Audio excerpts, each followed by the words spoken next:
il y a une fois, vous avez déclaré que vous avez 2 licences en droit. C'est vrai? Ben oui. Comment vous faites pour avoir 2 licences en droit dans le même établissement et la même université? Ben, écoutez, il y a des gens qui ont 3 licences. Non, c'est interdit par la loi. Il est même interdit de recomposer une unité de valeur qu'on a déjà validée. Il est interdit d'avoir la même licence 2 fois dans la même institution et la même université. Rodi Tongde, vous êtes juriste quelque part quand même? Non, moi je suis pas juriste. Je suis juste curieux. Je suis juste curieux. Il est interdit au Cameroun d'avoir dans la même université, le même établissement, la même licence dans le même intitulé. Ok. Je me suis inscrit à l'université de Yaoundé 2, d'abord pour faire droit privé. J'ai d'abord fait des études de droit privé, jusqu'à la licence. Comme vous les avez faites à Douala avant de faire sciences politiques. À Yaoundé 2. Je n'ai pas fait sciences politiques à Douala. C'est ce qu'il a dit. Je voulais juste préciser que vous êtes l'un des rares juristes privatistes à avoir fait sciences politiques. J'ai un master en droit des affaires. Droit privé des affaires. Je précise encore que vous êtes, et c'est tout à votre honneur, l'un des rares juristes, mais ce n'est pas interdit, qui a fait droit privé et qui miraculeusement fait par la suite sciences politiques. Non, non, vous ne comprenez rien du tout. Non, ce n'est pas une affaire personnelle entre Cabral et vous. S'il vous plaît, il faudrait éclairer l'opinion publique. Si vous permettez. Sur votre licence? D'accord, j'éclaire juste l'opinion. Mais c'est moi qui devais éclairer sur la mienne. S'il vous plaît. Oui. En droit, on a une licence à Douala, comme vous le savez, on a une licence en sciences juridiques et politiques. Rodrigue, vous étiez à Douala aussi. S'il vous plaît, j'ai eu une maîtrise en droit privé des affaires à Douala et je suis revenu avec ma licence en sciences juridiques et politiques. Quand même les gens de gestion et d'histoire faisaient maîtrise en sciences politiques, fait maîtrise en sciences politiques, puis 2A, puis une thèse. Donc, il faudrait qu'on se comprenne très bien. Qu'il nous explique comment, et c'est interdit par la loi, on peut avoir une maîtrise, une licence en droit, 2 licences en droit dans le même établissement et la même institution universitaire. C'est interdit par la loi. J'étais donc en train de vous dire que je salue l'intelligence de M. Njoya, qui est l'un des rares juristes privatistes, qui a une licence de droit privé, qui fait une maîtrise. Je n'ai pas une licence de droit privé, vous ne connaissez pas l'université de droit. Vous avez dit droit des affaires. Il n'y a pas une licence de droit privé à Douala. Vous avez dit droit des affaires. Non, j'ai une maîtrise en droit des affaires. Et le droit des affaires rentre dans le droit privé. S'il vous plaît, à Douala, on a une licence en sciences juridiques et politiques. Comprenez-moi bien. C'est en maîtrise que vous choisissez. On n'a pas de licence en droit privé à l'université de Douala. Et je suis très écœuré que quelqu'un qui veut être président de la République ne connaisse pas les curricula dans les universités. À Tchang, par exemple, à Douala, on délivre une licence en sciences juridiques et politiques. Et vous choisissez. Et à soi, il y a une licence en droit privé et une licence en droit public. Mais il vous est interdit. Donc c'est normal que... Non, vous ne pouvez pas faire une licence... Puisque vous êtes titulaire d'une maîtrise en droit des affaires, qu'on pense que vous êtes titulaire d'une maîtrise en droit privé. Non, ne vous embrouillez pas. Je n'ai pas une licence en droit privé. J'ai une licence en sciences juridiques et politiques. D'accord. Mais revenons. Comment est-ce qu'il a fait, alors que c'est interdit par la loi pour avoir 2 licences dans un... Vous aurez tous noté l'évolution entre licence en droit des affaires et licence en sciences juridiques et politiques. Mais il y a qu'à Douala que ça se fait justement. Ah, vous ne Je ne maîtrise pas l'université. Et il y a Tchang également. Peut-on avancer dans ce débat? Mais il y a quand même dans ce studio qu'on évolue de droit des affaires à sciences juridiques et politiques. Mais j'étais donc en train de vous dire que j'ai fait ma licence de droit privé. Et quand je l'ai achevée, je me suis rendu compte que ce n'était pas ma vocation. Parce qu'à l'université de Yaoundé 2, et qu'on permette donc, quand on vient de Douala, qu'on puisse prendre des notes comme on le faisait tout à l'heure quand on parle de soi, où on est venu que pour faire sciences politiques, à partir de la 2e année, vous choisissiez. Donc quand j'ai achevé, je suis donc revenu choisir droit public et j'ai fait mon cursus jusqu'aujourd'hui. D'accord. Les enseignants qui nous écoutent vont trancher. Voilà. Je reviens sur une autre chose. Vous avez dit tout à l'heure que vous soutenez les doctorats professionnels.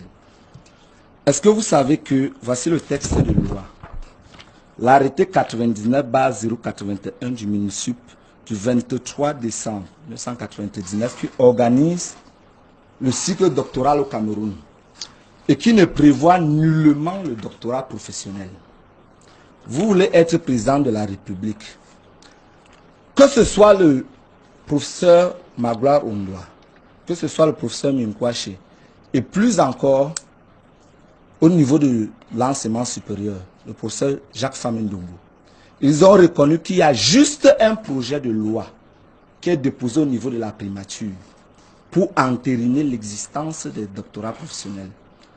Quelqu'un qui veut être président de la République, est-ce qu'il est normal, parce que vous étiez l'un des défenseurs et des communicateurs du doctorat professionnel, vous l'avez encore défendu tout à l'heure, est-ce qu'il est normal de mettre sur pied des cycles professionnels qui n'ont aucune base juridique selon vous? Je peux répondre? Oui. Ok. Je peux comprendre que c'est lorsqu'on est président ou qu'on a vocation à être président que l'on sait qu'un pays ne se limite pas à ses frontières. Il peut appartenir aussi à un ensemble sous-régional et un ensemble régional. Et c'est pour ça que moi je sais que ce que vous ne savez pas, c'est que le 11 février 2005, il y a eu une directive CEMAC. Et cette directive CEMAC a donc institué le LMD. Et qu'en réalité, le texte qui est illégal, c'est celui qu'on doit réviser, celui que vous brandissez. On doit réviser. Vous êtes publiciste, il y a ce qu'on appelle l'internalisation des textes. Est-ce que ce texte de la CEMAC a déjà été internalisé au Cameroun? Ok. Je peux continuer Ok. Est-ce que ça a déjà été internalisé? Je disais donc que le processus d'incorporation de la directive CEMAC est en cours. Donc il n'y a pas de base juridique. Et que ce n'est pas parce qu'un texte ne prévoit pas une chose qu'il interdit la chose. Cool. Qu'il interdit la chose. Le texte que vous venez de brandir, oui. Et j'ai eu la chance de le lire à maintes reprises, c'est pour ça que je vous le renvoie, et que si vous lisez la note de présentation du doctorat professionnel, ce texte est cité, mais vous n'êtes pas allé jusque-là, parce que nous sommes dans Quel est le fondement juridique du doctorat professionnel? Le fondement juridique, c'est la directive CEMAC. Faux. Nous sommes dans faux le système... et faux. Nous sommes dans... Au plan national, il n'y a aucune base juridique. La raison pour laquelle il y a un projet de texte à la primature. Si la circulaire CEMAC résolvait le problème, on n'aurait pas un projet de texte à la primature. C'est clair, ça apparaît. Oui, c'est clair. Oui, sinon, on n'aurait pas un projet de texte. La directive existe et c'est une, la directive existe, c'est une norme juridique. Non, s'il vous plaît, la directive est-elle une norme juridique? Rodrigue Tonguet, il faut une mesure d'internalisation. Tout à fait, on est d'accord. La preuve pour laquelle il y a un texte à la primature qui n'a pas encore été signé. Tant que ce texte n'en est pas signé, le doctorat professionnel n'a aucune base légale. En tout cas, peut-être pour l'opinion, pour le public vraiment. Je suis obligé d'intervenir. Pour les téléspectateurs, je voudrais dire, pour ce doctorat, j'espère qu'on va refermer le chapitre. Non, mais parce que c'est un débat d'école. Si on ferme le chapitre, monsieur Tonguet, je voulais restituer une information, simplement Cabral, quand vous avez écouté les embrouilles, s'il vous plaît, écoutez maintenant, je vais vous donner la parole tout de suite après.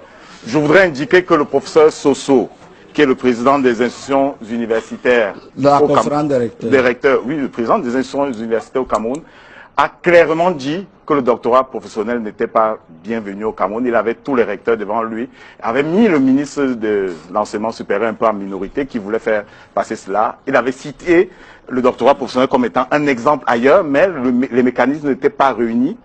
Les conditions n'étaient pas réunies pour un doctorat professionnel au Cameroun. Je voudrais que ce soit dit et qu'on débatte sur autre chose. Oui, mais monsieur Tonguet, c'est quand même bizarre. Oui. J'espère que vous savez très bien que le recteur Soso, en lui disant, avait déjà institué des doctorats professionnels à Yaoundé. J'espère que... Attendez, ça c'est ce qu'il a dit. Mais on n'en sortira pas à Cabral. On n'en sortira pas. C'est compliqué avec vous. Oui. À moins que vous soyez complice de l'abrutissement général. Non. Je suis donc en train de vous simplement... dire. Permettez-moi donc de vous dire que si ce que M. Njoya Moussa dit est vrai, ça veut dire que tout le système LMD qui est en vigueur au Cameroun depuis 2008 est illégal. Ça veut dire que toutes les licences professionnelles, tous les masters professionnels, parce que c'est sur le fondement de la directive CEMAC que toutes les universités se sont mises à jour sur le LMD. Et le LMD, c'est licence, master, mais c'est pas possible. Le LMD, c'est licence, master, doctorat. Nous avons le candidat. Sur le fondement de la directive CEMAC, on a lancé les licences. Sur le fondement de la directive CEMAC, on a lancé les masters. Sur le fondement de la directive CEMAC, il est logique de lancer le doctorat. D'accord, on évolue. Bon, vous déclarez être le candidat des jeunes.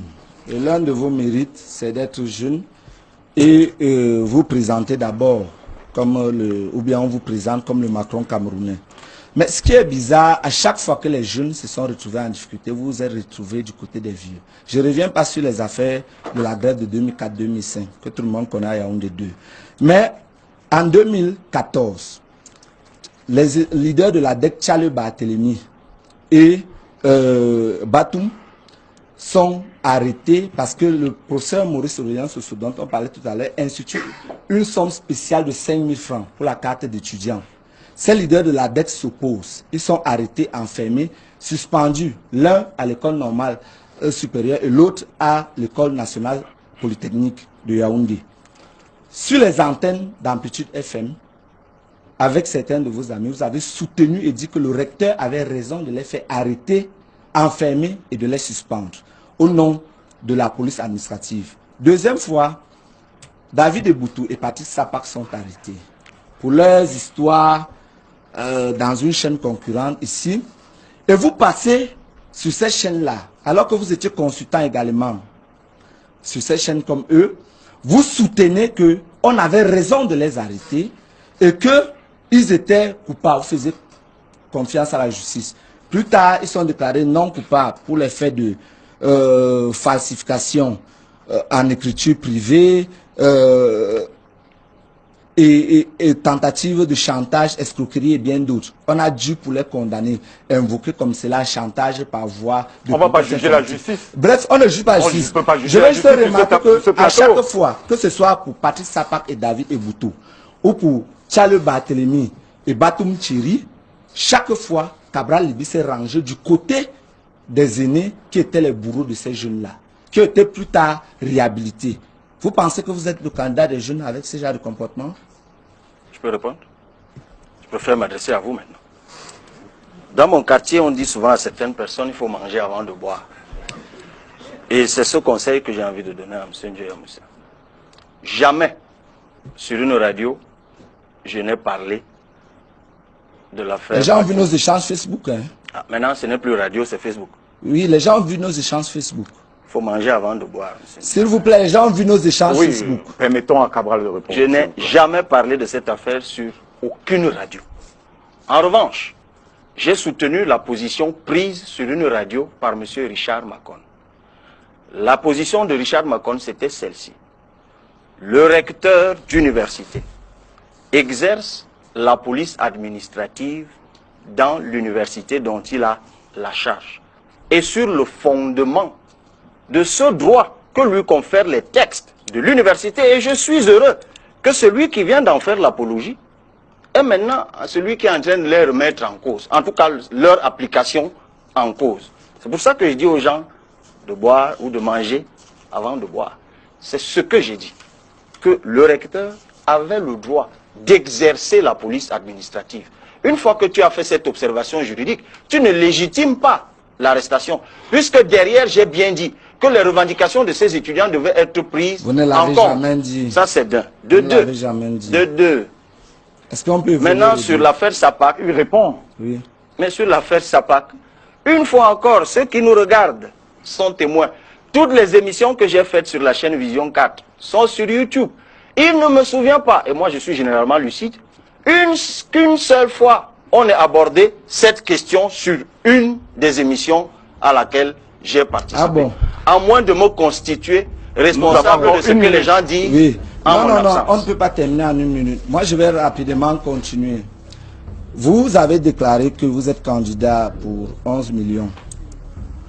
Vous voulez être président de la République. Vous êtes juriste comme moi. Et si vous êtes candidat à la présidentielle, est-ce que vous savez que vous serez le chef des armées? Par exemple, quelle est la doctrine applicable actuellement dans les armées que vous voulez réformer?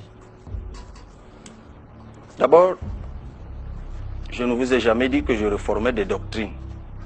Quelle est la doctrine? Je ne savais même pas que l'armée camerounaise D'accord, je vais vous renseigner. était sous l'emprise. La doctrine de l'armée camerounaise, c'est la doctrine de défense ferme aux frontières qui nous amène aujourd'hui et qui nous rend incapables du droit de poursuite, comme on l'a vécu avec Boko Haram, par exemple. Le Nigeria a voulu le droit Nigeria, de c'est ce qu'on appelle la Cameroun. doctrine ferme aux frontières. Je suppose que vous ne la connaissez pas. Passons, évoluons. Quelle est la doctrine en matière d'éducation, par exemple, que vous semblez connaître, que vous voulez réformer? D'abord, les questions de droit de poursuite ressortissent du champ du droit international dont je me provoque quelques petites expertises. Et ça n'a rien à voir avec l'armée. Rien à voir. Parce que le droit de poursuite extraterritorial. Le droit de poursuite ne profite pas qu'à l'armée. À la police aussi. Ça peut profiter aussi à la police. Il faut qu'on se comprenne. Tout à fait. Et d'ailleurs, en la matière, c'est plus la police que l'armée. J'espère que vous en saisissez bien la nuance. Monsieur Rudi Tongue, il faut qu'on se comprenne. Les profs définissent le droit de poursuite à notre petit niveau comme le droit de faire la police sur le territoire. En 1994, les militaires nous suivent. Les gens se prévalent de ce qu'ils ne font pas. Les militaires nous suivent. En 1994, dans le cadre de la guerre contre Bakassi, nous avons développé et déposé au niveau des Nations Unies un concept de défense nationale qui remplaçait celui de la défense populaire, qui est celui de la défense ferme aux frontières. Ça veut dire que le Cameroun s'interdit, sauf sous l'égide des Nations Unies, d'intervenir au-delà de ses frontières. C'est déposé aux Nations Unies. Monsieur l'internationaliste très lucide. Le Cameroun a même formulé la demande auprès du Nigeria a formulé la demande auprès du Cameroun sans avoir de succès. Oui. D'accord. Et le Cameroun s'est interdit de cela. Oui, Monsieur tout à fait. l'internationaliste très lucide. Alors, évoluons. Au niveau de l'éducation, la doctrine, c'est celui de la démocratisation. C'est pour ça que quand vous lisez, que ce soit la loi d'orientation de l'éducation nationale, que ce soit la loi d'orientation de l'enseignement supérieur, on dit l'État garantit l'accès de l'éducation à tous. Vous comprenez un peu. Et c'est ça qui cause la massification. Monsieur le candidat ne le connaît pas. Non. Au niveau de l'économie, je voudrais qu'il nous explique rapidement votre programme au niveau de l'économie. Actuellement, je suppose, on fait les constats. C'est facile de dire que Douala n'a pas de route et on n'a pas de route. Est-ce que vous pouvez nous donner le trépied de l'économie camerounaise? Quels sont les 3 principes sur lesquels repose actuellement l'économie camerounaise et que vous voudrez critiquer? D'abord, je ne vous ai jamais dit que je critiquais les principes sur lesquels repose on sortira par là pour le duel. Repose l'économie camerounaise, dont ne me demandez pas de répondre à une chose que je n'ai pas dite. En revanche, sur l'éducation, je voudrais quand même rappeler qu'il n'y a pas un seul État au monde qui ne promeut pas l'éducation. Donc, si c'est une particularité de la doctrine camerounaise... Non, la démocratisation, il y a des États qui limitent l'éducation à un certain niveau par rapport à certains cas. Je veux juste dire, sur le plan de l'économie, le trépied de l'économie camerounaise, c'est quoi? Et vous voulez changer ça comment? On en sort. On sort par là, mais vraiment. Je ne vous ai jamais dit que je changeais les principes de l'économie. D'accord. Donc, ne me demandez pas de dire comment je vais faire une chose que je n'ai pas l'intention de faire. On va nous retirer l'antenne, on va poursuivre l'échange certainement sur notre page Facebook. Il ne pourra pas répondre dans tous les cas. Une seule question. Oui, j'enregistre votre question. Je demande juste que si demain, M. Cabral Libi est nommé par le président Biya, quelle sera sa réaction? J'enregistre la question, je vais la répercuter dans un instant. Merci Joya Moussa d'être passé par ici pour le duel. Malheureusement, nous allons devoir mettre un terme à merci Rodrigue, vous m'accordez juste 15 minutes. Donc pour ce peu de temps, j'aimerais qu'on aille tout droit au but et que nous essayons d'éviter autant que possible des circonvolutions. Alors, pour aller très rapidement, Cabral, lors d'une émission de Jean-Bruno Tagne en août, je crois août ou septembre dernier, vous avez déclaré, entre autres choses, que vous étiez à la base du statut de l'étudiant, ou bien parmi les rédacteurs qui ont conduit au statut de l'étudiant. Et entre autres, vous avez revendiqué de l'amitié de Moi Fonjontou et de Linjombo, chose qu'ils ont contestée. Et Linjombo s'est même fendu d'une déclaration qui est parue dans Mutation pour vous régner toute amitié avec lui. Alors moi je vous demande, pour le leader politique que vous êtes demain, est-ce que c'est normal de vous attribuer des travaux que vous n'avez pas faits et des amitiés que vous n'avez pas? Parce que ceci, M. Rodi Tongue, est la lettre du recteur Bruno Bekolo du 27 février 2006. Elle est destinée à moi ou à oui. Cabral? Et vous la transmettre. Qui est la note d'autorisation des activités? J'étais président du comité de rédaction du projet de la charte des droits et devoirs de l'étudiant. C'était le seul comité pilote qui a été institué à l'université après ce fax du ministre de l'enseignement supérieur. que vous devez lui transmettre, c'était le professeur Conchou qui était PCA. Et il y a eu un seul comité de droits et qui a produit, qui a été validé d'abord par le conseil d'administration du 1er décembre 2005. Et voici le seul projet de charte de droits et devoirs de l'étudiant qui a été fait au Cameroun. Sous ma présidence, Joya Moussa, c'est comme vous pouvez le constater, 149 articles pour 11 titres. Vous pouvez lui donner. Nulle part, jamais, au Cameroun, il y a eu un autre comité pour rédiger une charte des droits et devoirs de l'étudiant au Cameroun.